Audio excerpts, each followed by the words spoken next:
시청자 여러분 안녕하십니까. 김동완의 잠 못 드는 대한민국을 위하여 사무실에서 너무 오랫동안 집거하다가 어제 오후에는 집으로 일단 와서 이동 서태지를 구해봤습니다. 저는 철도 노조 파업을 아주 중요하다고 생각합니다. 이번 철도 노조 파업 처리에 있어서 대한민국은 앞으로 살아갈 수 있는 길을 지도층이 스스로 자각하여 이끌어 개척할 수 있다는 것을 보여줬습니다. 최현의 신임 철도공사 사장이 정말 획기적인 조치를 취했습니다.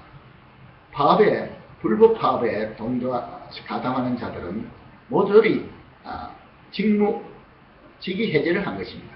직위 해제라는 것은 파면보다는 일단 낮은 단계지만은 그래도 자기 직무에 종사하도록 못하도록 함으로써 그 가족과 모든 관계자들에게 경고를 하는 셈도 됩니다. 그래서 그런지 어제 KTX 수습할 KTX 그 별도 회사 법인 설립을 결정하는 이사회가 열린 다음에도 많은 노조원들이 복귀하여 어제 현재 345명, 345 숫자 좋습니다. 345명의 노조원들이 파업대회에서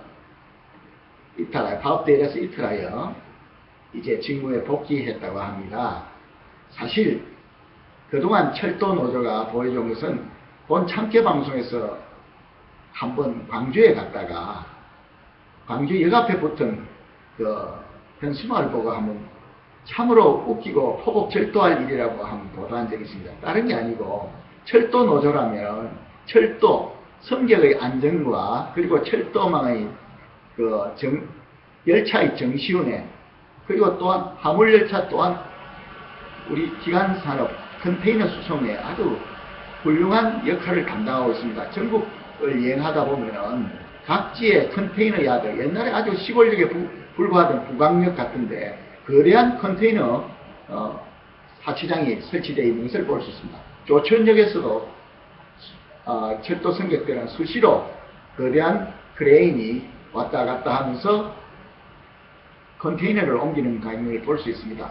이렇게 산업화의 역군이고 국가의 대동맥을 형성하는 철도를 운영하는 그 노조원들이 타당한 적법한 절차를 통하지 않고 불법 파업을 가능한다는 것은 그것도 시기적으로 이른바 제3차 동학나라로 일컬어질 정도로 심각한 종북 세력의 집단 난동 그리고 상습적인 난동에 편성해서 파업을 한다는 것은 그 취지부터가 의심을 받기 마련이고 실제로 그 시기가 지난 토요일 거대한 시위가 서울 도심에서 열리고 청와대 일대를 압박한 그 바로 직후에 열렸다는 점에서 철도 노조 당국자들은 국민의 눈이 시퍼렇게 살아있다는 것을 알아야 될 것입니다. 따라서 최연의 신임 철도공사 사장이 4천여 명의 파업 가담자들을 첫날 바로 직위 해제과 아울러 어제 또다시 가담한 1,000여 명을 합해서 지금 5,600여 명을 직위 해제했습니다. 이것은 저는 역사적으로도 철도 노조를 제압하는 것이 굉장히 중요하다고 생각합니다. 철도 노조의 불법 파업을 방치하면 나라가 계속 불안해집니다. 그리고 이번 철도 파업에서 보듯이 그 수습 과정에서 KTX를 제외한 다른 무궁화호와 또 새마을호에 대해서 운행 편수를 줄임으로 인해서 서민들 특히 지방에 거주하는 지방을 왕래하는 그러한 승객들에게 크나큰 불편을 주고 생업에 지장을 초래하고 있다는 데 대해서 국민의 우려를 전하지 않을 수 없습니다. 특히 역사적으로 볼 때 철도 노조 파업은 우리 해방 이후 정부 수립 전에도 굉장히 활발하게 전개됐습니다. 근데 마지막 그러한 철도 파업을 진압한 사람은 유감 이름을 말하자면 그분은 김두한입니다. 김두한 씨의 자서전을 볼 것 같으면 이제는 자꾸 아셨죠? 김두한 국회의원을 지내셨습니다. 김두한 국회의원의 자서전을 제가 고등학교 때 읽었습니다. 그 자서전에 따르면 생생하게 기억이 납니다. 그때 철도 노조가 청량리성 아마 그쪽 일대에서 진을 치고 맹렬히 파업을 하고 있었습니다. 그래서 전국적으로 그 파업이 더욱더 기세가 번질 경우 사실 해방 전국 이후 불안정이 더욱더 악화될 염려가 있을 때 김두한 씨는 어떤 조치를 취했나 하면은 태릉에 있는 자신의 그 청년단 등 그 청년들을 트럭에 태워서 가서 힘으로 제압했다고 그렇게 나와 있습니다. 지금은 우리가 그렇게 힘으로 제압할 단계는 아니지만은 하여튼 철도 파업이라는 것은 역사적으로 전통적으로 공산당이 주도할 때 공산당이 주도하여 이룩한 그러한 경우가 많았습니다. 역사적으로. 그렇기 때문에 철도 파업은 길게 하면 그리고 불법적으로 하면 할수록 그 노조원들에게 좋지 않은 결과를 가져옵니다. 물론 이번 철도 노조가 신문 언론 보도에 따르면 임금이 또 줄까 싶어서 아니면 임금을 더 받기 위해서라는 그런 보도가 있습니다. 그러나 저는 임금의 고하 여부를 막론하고 우선 중요한 것은 철도에 종사하는 철도 운영에 종사하는 종사자들이 철도의 안전과 정시 운행에 최선을 다하지 않고 계속 KTX 운행 개통 이후 지금까지 서울역에 가보십시오.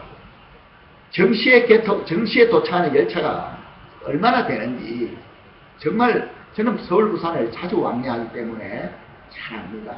정시에 도착하는 것은 참으로 참 희한한 일이라고 여겨질 정도로 그렇게 많았습니다. 물론 최근에 와서 좀 개선됐지만 우리 승객들이나 일반 국민들이 볼 때는 우선 정시운행, 안전운행부터 좀 치중해 주기 바랍니다. 주제넘게 무슨 남북 정치회담 이런 것을로 현수막을 걸고 이러는 노조 집행부는 노조원들 스스로의 손으로 이제 축출해야 된다고 저는 생각합니다. 사실 철도 노조가 왜 국가 남북 대치 상황에서 평화회담을 하라는 이런 슬로건을 그것도 강주희 앞에다 붙여놓습니까? 다 이제는 툴툴 털고 대한민국 편이냐 인민공화국 편이냐를 확실히 갈라가지고 말로만 종북 한다고 그렇게 떼쓰지 말고 정말 스스로 대한민국을 지키고 또 이 대한민국 얼마나 좋습니까? 지금 KTX만 타면은 전국 어디든지 이제 웬만한 데는 다 2시간 반, 3시간 안으로 다 갈 수 있지 않습니까? 이런 좋은 나라를 건설했는데 왜 이 좋은 시설을 갖고 국민들에게 더 정확하고 친절하고 그리고 또 국제 수준에 맞게 그렇게 질 높은 서비스를 할 생각은 않고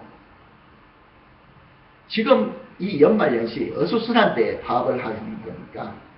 파업을 하는 노조원들과 또 그 가족들은 얼마나 또한 초조하겠습니까? 내심 사실 뭐 다 압니다. 우리나라도 이제는 많이 언론 보도로 알려졌어서 1980년대 초 미국의 레이건 대통령이 항공 관제사들이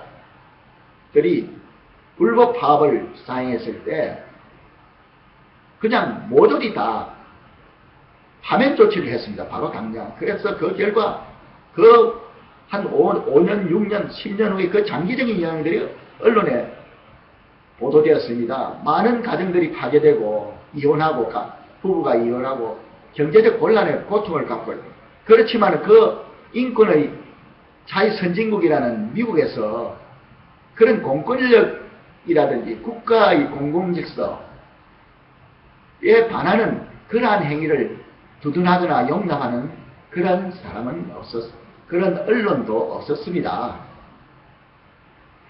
제가 생각해도 이번 최연의 코레일 사장의 조치, 물론 최연의 사장만이 아니고 코레일 임원단이 함께 뜻을 모았겠지요. 그리고 또한 이 철도노조 파업 가담자들이 직장에 빨리 직무 정상 업무에 복귀하지 않을 때는 사실 그 직장의 고마움을 알릴 필요도 있고 해서 그대로 파면 조치를 시행하는 것이 옳다고 생각합니다. 일하기 싫으면 나가면 됩니다. 불법적으로 파업을 할 것이 아니고. 그래서 물론 그 코레일 측에서도 그 기회를 주는 거죠. 지금이라도 복귀하라. 네. 그래서 345명이 어제 복귀했다고 알려져 있습니다. 참으로 다행입니다. 사실 그 자녀들을 생각해 보십시오. 그 교육비를 생각해 보십시오. 여러분 월급 우습게 여기지 마십시오. 저는 대전을 이따가 갑니다만 대전역 앞에서 그 중앙역입니까? 중앙동입니까? 거기 가는 길에 그 많은 공무원들을 상대로 한 그런 복지 카드라든지 뭐 이런 걸 받는다는 그런 스포츠 매장이라든지 그런 패션 스토어들을 많이 봅니다. 그러니까 체육 단련비로서 그런 스포츠 용품들을 구입하게 해주는 그런 직장이 몇 군데나 있겠습니까? 지금 여러분 우리 다 그냥 젊을 때 직장에서 열심히 일하다가 이제 정년퇴직한 사람들 어디 취직하려고 해보십시오. 150만원 주면 제대로 줍니다. 월급. 그런데 철도 노조 여러분들은 지금 연봉이 얼마인지 신문에 나온 것만 해도 굉장합니다. 저는 구체적인 증명을 들어서까지 그 연봉을 공개하기는 쉽지 않습니다. 하여튼 단순 노동에도 아주 막대한 임금을 지불하는 것으로 알고 있습니다. 그리고 그것은 국가 보조로 집행되고 있다는 것도 압니다. 물론 미국의 암트랙도 국가 보조로 유지됩니다. 철도의 특성상 오지라든지 이런 데 어떻게 영업 수익으로 가겠습니까만 여러분 철도 노조 여러분들도 최선을 다해야 될 줄 압니다. 지금이 어느 때입니까? 지금 우리나라 참 어렵지 않습니까? 너도나도 다 어렵습니다. 그리고 젊은이들이 직장을 못 구해서 참으로 그 직장다운 직장을 찾아야 4대 보험 보장되는 그런 직장을 찾고 싶어도 일자리가 없지 않습니까? 자, 그런 젊은이들이 눈을 번쩍이면서 기회를 엿보고 있습니다. 만일 철도 노조 파업이 불법 파업이 계속되어서 노조원들이 거기 가담자들이 5천여 명이 파면된다고 생각합시오. 엄청난 충격입니다.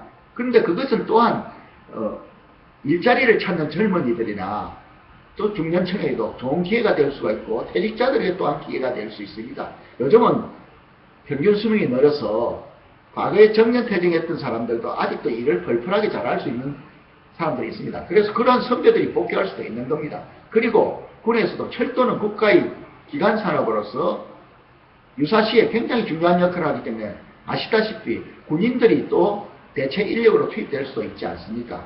자, 여러분 철도 노조 여러분들도 또한 각성하여 이번 기회에 훌훌 들고 직장으로 복귀하여 일부터 하고 기차부터 정확하게 운행하고 나서 말씀하십시오.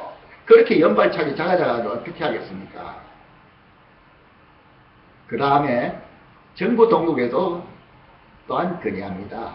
이번 철도 노조 파업은 참으로 중요한 선례를 보여준 것이 바른 편과 거릇된 편을 확실히 구별했다는 것이다. 불법과 합법을 불법에 동조한 데 대해서는 가차없이 처벌이 가해진다는, 징벌이 가해진다는 선례를 남기는 것입니다. 사실 국가가 왜 법이 있습니까? 불법을 규제함으로써 국법 질서를 바짝기 위한 것이 아닙니까? 1961년 5월 중순 박정희 장군이 이군 사령관으로서 L-19 경비행기를 타고 혁명거사를 위해 서울로 가는 길에 구미 금오산 상공에서 고향 땅을 내려다보면서 읊었다는 그 시조에 뭐라고 되어 있습니까? 국법 질서 이 못 잡으면 안 된다고. 국법 질서를 잡겠다는 그 결의가 있지 않습니까? 국법 질서를 잡아야 됩니다. 대통령부터 공직자들은 국법 질서를 잡아야 됩니다. 옳은 것은 옳다고 그런 것은 반드시 징벌을 가해줘야 됩니다. 사실 지난 이명박 정부 5년간 불법을 그대로 방치하고 어떨 때는 같이 부안해동한 그러한 작태까지 보임으로써 국민들이 상당히 실망하지 않았습니까? 이제 박근혜 대통령과 그 정부는 합법을 장려하고 불법을 가차없이 징벌함으로써 국법 질서를 세워 나라를 바로잡아야 하겠습니다. 김종환의 잠 못 드는 대한민국을 위하여 오늘 여기서 거치겠습니다. 충성!